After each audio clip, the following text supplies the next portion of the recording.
നമസ്കാരം, ഞാൻ ശാലിനി. പ്രധാന വാർത്തകൾ. UDF അടിത്തറ വിപുലീകരിക്കുമെന്ന് പ്രതിപക്ഷ നേതാവ് VD സതീശൻ. മുന്നണി രാഷ്ട്രീയത്തിന് പുതിയ മാനങ്ങൾ നൽകും. വാകത്താനത്ത് പുലി ഇറങ്ങിയതായി അഭ്യൂഹം. കാട്ടുപൂച്ചയാകാമെന്ന് വനം വകുപ്പ്. തിരച്ചിൽ തുടരുന്നു. പൈകയിൽ വ്യാപാരിയെ മരിച്ച നിലയിൽ കണ്ടെത്തി. മരിച്ചത് പൈകയിൽ വ്യാപാരം നടത്തുന്ന വിനോദ് ജേക്കബ്. മൃതദേഹം കണ്ടത് അമ്പലക്കുളത്തിൽ. ക്രിസ്മസ് വിപണി സജീവമായി. എങ്ങും നക്ഷത്രശോഭ. ഉപഭോക്താക്കളുടെ മനം കവർന്ന് LED നക്ഷത്രങ്ങൾ. വാർത്തകൾ വിശദമായി. വരുന്ന നിയമസഭാ തെരഞ്ഞെടുപ്പ് ആകുമ്പോഴേക്കും UDFന്റെ അടിത്തറ വിപുലീകരിക്കുമെന്ന് പ്രതിപക്ഷ നേതാവ് VD സതീശൻ. UDFിലേക്ക് ഘടകകക്ഷികളെ കൊണ്ടുവരുന്ന കാര്യം ചർച്ച ചെയ്യും. എന്നാൽ ആരെയും ക്ഷണിക്കുകയോ പുറകെ നടക്കുകയോ ചെയ്യില്ലെന്നും VD സതീശൻ കോട്ടയത്ത് പറഞ്ഞു. മുന്നണി വിപുലീകരണവുമായി ബന്ധപ്പെട്ട് ആരുമായും ചർച്ച നടക്കുന്നില്ലെന്ന് പ്രതിപക്ഷ നേതാവ് VD സതീശൻ. അടുത്ത തിരഞ്ഞെടുപ്പ് ആവുമ്പോഴേക്കും UDFന്റെ അടിത്തറ വിപുലീകരിക്കും. UDF ഒരു പൊളിറ്റിക്കൽ പ്ലാറ്റ്ഫോമായി മാറുകയാണ്. അടിത്തറ വിപുലീകരിച്ച് കുറെ കൂടി ശക്തമായ UDF ആയാണ് നിയമസഭാ തെരഞ്ഞെടുപ്പിലേക്ക് എത്തുക. എന്നാൽ ആരെയും പിന്നാലെ നടക്കുകയോ ക്ഷണിക്കുകയോ ചെയ്തിട്ടില്ല. അങ്ങനെയൊരു അഭിപ്രായ പ്രകടനം ആരും നടത്തേണ്ടതില്ല. തിരഞ്ഞെടുപ്പ് വിജയിച്ചതുകൊണ്ട് എല്ലാമായി എന്ന് വിചാരിക്കുന്നില്ലെന്നും VD സതീശൻ കോട്ടയത്ത് മാധ്യമങ്ങളോട് പറഞ്ഞു. പിന്നെ UDFില് ആരുമായിട്ട് ഇപ്പം നമ്മൾ ചർച്ചയൊന്നും നടക്കുന്നില്ല. ഞാൻ ഒരു കാര്യം പറയാം, UDFന്റെ അടിത്തറ അടുത്ത തെരഞ്ഞെടുപ്പാകുമ്പോൾ ഒന്നുകൂടി വിപുലീകരിക്കും. നിങ്ങളോട് ഞാൻ നേരത്തെ പറഞ്ഞിരുന്നു, UDF എന്ന് പറഞ്ഞാൽ കുറേ രാഷ്ട്രീയ പാർട്ടികളുടെ ഒരു മുന്നണി മാത്രമല്ല. നിങ്ങൾ അങ്ങനെ കാണരുത്. UDFിനെ നിങ്ങൾ അങ്ങനെ കണ്ടതുകൊണ്ടാണ് പലരും അതിനെ ചെറുതായി കണ്ടത്. അതിൻ്റെ അപ്പുറത്തുള്ള ഒരു വലിയ പൊളിറ്റിക്കൽ പ്ലാറ്റ്ഫോമാണ്. മുന്നണി രാഷ്ട്രീയത്തിന് പുതിയ മാനങ്ങൾ നൽകുന്ന ഒരു പുതിയ പൊളിറ്റിക്കൽ ബ്രോഡറായിട്ടുള്ള വളരെ വിപുലമായ ഒരു പൊളിറ്റിക്കൽ പ്ലാറ്റ്ഫോമും കൂടിയായി UDF മാറുകയാണ്. അപ്പോഴാണ് രണ്ടും നാലാകുന്നില്ല. പലപ്പോഴും കണക്കൂട്ടുമ്പോൾ ആ രണ്ടും പലരെയും പല കണക്കൂട്ടലുകാരുടെയും 2-1 3 ആകാത്തതും 2 4 ഈ പൊളിറ്റിക്കൽ പ്ലാറ്റ്ഫോം എന്താണ് എന്ന് പലർക്കും ബോധ്യമാകാതിരുന്നുകൊണ്ടാണ്. ഞങ്ങൾക്ക് നേരത്തെ ബോധ്യം ഉണ്ടായിരുന്നു. അതുകൊണ്ടാണ് ഞങ്ങൾ വിവിധ തെരഞ്ഞെടുപ്പുകളിൽ വലിയ വിജയങ്ങൾ ഞങ്ങൾ നേടിയത്. News bureau, Kottayam. വാകത്താനത്ത് പുലിയെ കണ്ടതായി അഭ്യൂഹം. കാട്ടുപൂച്ചയാകാൻ സാധ്യതയെന്ന് ഫോറസ്റ്റ് ഉദ്യോഗസ്ഥർ പറയുന്നു. ഇന്നലെ വൈകിട്ടാണ് പുലിയെ കണ്ടത്. തുടർന്ന് വാട്സാപ്പ് ഗ്രൂപ്പുകളിലും വാർത്തയോടൊപ്പം തന്നെ ചില വീഡിയോകളും പ്രചരിപ്പിച്ചത് കൂടുതൽ പരിഭ്രാന്തിയുളവാക്കി. നാട്ടുകാർ വീടും ഗേറ്റും കതകും അടച്ച് വീടുകളിൽ തന്നെ ഇരിപ്പായി. പഞ്ചായത്തിന്റെ വിവിധ ഭാഗങ്ങളിലും പുലിയെ കണ്ടതായി വ്യാജ വാർത്തകൾ പടർന്നു. പോലീസും ഫോറസ്റ്റും പുലിയെ കണ്ടതായി പറയുന്ന സ്ഥലത്തെത്തി കാൽപ്പാടുകൾ പരിശോധിച്ചു. എന്നാൽ പുലിയുടെ സാന്നിധ്യം കണ്ടെത്താനായില്ല. വ്യാജ വാർത്ത പ്രചരിപ്പിച്ച് ജനങ്ങളിൽ ഭീതി പടർത്തരുതെന്ന് പഞ്ചായത്ത് അംഗം ജിജി പാറപ്പാട്ട് പറഞ്ഞു. ഫോറസ്റ്റ് ഉദ്യോഗസ്ഥരും പോലീസ് ഉദ്യോഗസ്ഥരും ഈ സ്ഥലത്ത് വന്നിട്ടുണ്ട്. അവരുടെ സാന്നിധ്യത്തിൽ പരിശോധനകൾ നടത്തിയിട്ടുണ്ട്. നല്ലൊരു പുലി വന്നതിൻ്റെ യാതൊരു സൂചനയും ഈ പ്രദേശത്തു നിന്ന് ലഭ്യമായിട്ടില്ല. അതിൻ പ്രകാരം ഫോറസ്റ്റ് ഉദ്യോഗസ്ഥരുമായി സംസാരിച്ചതിൻ്റെ പശ്ചാത്തലത്തിൽ അത്തരം സാഹചര്യം ഏതെങ്കിലും സ്ഥലത്ത് പ്രകടമായാൽ കൃത്യമായി അവരുടെ നിരീക്ഷണവും ശ്രദ്ധയുമുണ്ടാവും. പഞ്ചായത്ത് അധികാരികളും പോലീസ് ഉദ്യോഗസ്ഥരുടെയും സാന്നിധ്യവും നിരീക്ഷണവും ഈ പ്രദേശത്തുണ്ട്.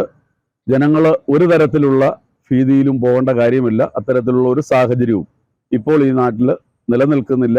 വ്യാജമായ പ്രചരണങ്ങൾ ദയവ് ചെയ്ത് ആരും വിടരുത്. News bureau, Kottayam.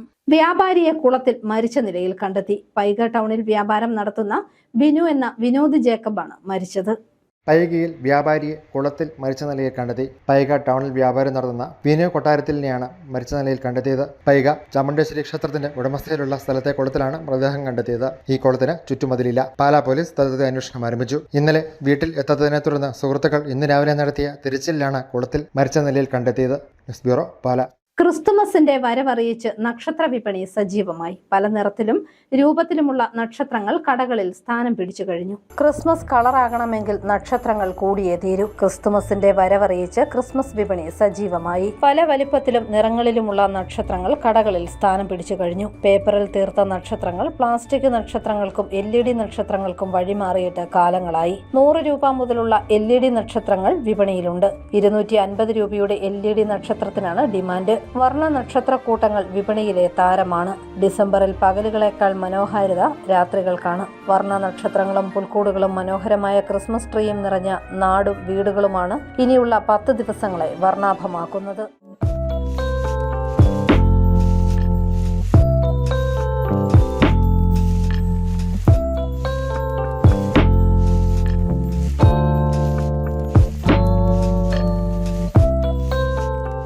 News bureau Ponkunnam.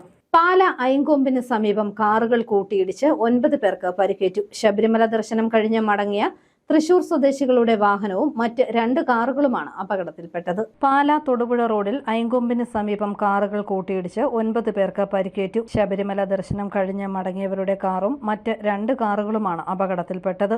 Ainkombu 6-ാം മൈലിന് സമീപമായിരുന്നു ശബരിമലയിൽ നിന്നും ദർശനം കഴിഞ്ഞ് മടങ്ങിയ തൃശൂർ കുന്നംകുളം സ്വദേശികളുടെ വാഹനം അപകടത്തിൽപ്പെട്ടത്. ഡ്രൈവർ ഉറങ്ങിപ്പോയതാണ് അപകട കാരണമെന്ന് കരുതുന്നു. വാഹനത്തിലുണ്ടായിരുന്ന 5 പേർക്ക് പരിക്കേറ്റു. പാല ജനറൽ ആശുപത്രിയിൽ ഡോക്ടറെ കണ്ടു മടങ്ങിയ സംഘത്തിന്റേതാണ് അപകടത്തിൽപ്പെട്ട മറ്റൊരു കാർ. വാഹനത്തിലുണ്ടായിരുന്ന സ്ത്രീയുടെ മൂക്കിനടക്കം പരിക്കുണ്ട്. ഇവരെ പാല ജനറൽ ആശുപത്രിയിൽ പ്രവേശിപ്പിച്ചു. ചൂണ്ടച്ചേരി സ്വദേശിയായ മറ്റൊരാളുടെ വാഹനവും ഇതേസമയം അപകടത്തിൽപ്പെട്ടു. ഇയാളെ പ്രവിത്താനത്തെ സ്വകാര്യ ആശുപത്രിയിൽ പ്രവേശിപ്പിച്ചു. അപകടത്തിൽപ്പെട്ട ശബരിമല സ്വാമിമാരെ സ്വകാര്യ ബസ്സിലാണ് പാല ജനറൽ ആശുപത്രിയിൽ എത്തിച്ചത്. ന്യൂസ് ബ്യൂറോ, പാല. ശബരിമല അയ്യപ്പ സ്വാമിക്ക് ചാർത്താനുള്ള തങ്ക അങ്കി വഹിച്ചുള്ള ഘോഷയാത്ര ഡിസംബർ 23-ന് പുറപ്പെടും. 26-ന് ശബരിമലയിൽ എത്തും. അന്ന് വൈകുന്നേരം തങ്ക അങ്കി അണിയിച്ചാണ് ദീപാരാധന. മണ്ഡലപൂജയ്ക്ക് ശബരിമല അയ്യപ്പ സ്വാമിക്ക് ചാർത്താനുള്ള തങ്ക അങ്കി വഹിച്ചുള്ള രഥഘോഷയാത്ര ഡിസംബർ 23-ന് രാവിലെ ആറന്മുള പാർത്ഥസാരഥി ക്ഷേത്രത്തിൽ നിന്നും പുറപ്പെടും. രാവിലെ 7 മണിക്കാണ് ഘോഷയാത്ര പുറപ്പെടുന്നത്. ഡിസംബർ 26-ന് വൈകുന്നേരം ദീപാരാധനയ്ക്ക് മുൻപ് ശബരിമല സന്നിധാനത്ത് തങ്കയങ്കി ഘോഷയാത്ര എത്തിച്ചേരും. ഡിസംബർ 23-ന് രാവിലെ 5 മണി മുതൽ 7 മണി വരെ ആറന്മുള ക്ഷേത്ര അങ്കണത്തിൽ തങ്കയങ്കി ഭക്തർക്ക് ദർശിക്കാൻ അവസരമുണ്ട്. തിരുവിതാംകൂർ മഹാരാജാവ് അയ്യപ്പസ്വാമിക്ക് മണ്ഡലപൂജയ്ക്ക് ചാർത്താനായി സമർപ്പിച്ചിട്ടുള്ളതാണ് തങ്കയങ്കി. ഡിസംബർ 26-ന് ഉച്ചകഴിഞ്ഞ് 3 മണിക്ക് പമ്പയിൽ നിന്നും തങ്കയങ്കി ഘോഷയാത്ര പുറപ്പെടും.